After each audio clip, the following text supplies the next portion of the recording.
Hello everyone, स्वागत छ तपाईहरुलाई मेरो युट्युब च्यानलमा। र आज म तपाईहरुलाई देखाउन गइरहेको छु लन्च थाली। लन्चको लागि मैले के बनाएको छु तपाईहरुलाई देखाउन गइरहेको छु।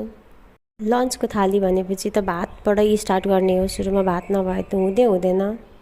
जसले लन्चमा खाने भनेको भातै होइन। अनि त्यसपछि दाल बनाएको थिएँ। दाल चाहिँ आज मुसुरीको दाल थियो। मजाले खोर्सानी र लसुन हालेर झानेको थिएँ।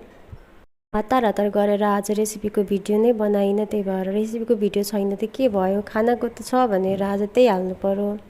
ल, दालको पालो पनि सकियो। अब पालो सब्जीको। सब्जीमा चाहिँ मैले फर्सी मजाले भुटेको थिएँ। फर्सी त प्याताक पुतुक हुन्छ भुट्दाखेरि।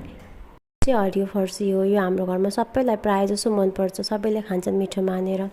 त्यसपछि मैले बनाएको थिएँ बोडी र आलुको सब्जी, त्यो भुटुवा सब्जी बनाएको थिएँ। आजकल सब्जी पाइने भने कि यही फर्सी बोडी अनि यही सब त पाइने हो। त्यही ल्याउने हो, बजारबाट पकाउने हो, खाने हो। अनि त्यसपछि मैले बनाएको थिएँ आज करेलाको भुटुवा पनि। धेरै मिठो भएको थियो करेलाको। यसरी तपाईँलाई यस्तो भिडियोको रेसिपी चाहिएको छ भने कमेन्ट गर्नुहोला। म अर्को भिडियोमा करेलाको रेसिपी लिएर आउनेछु।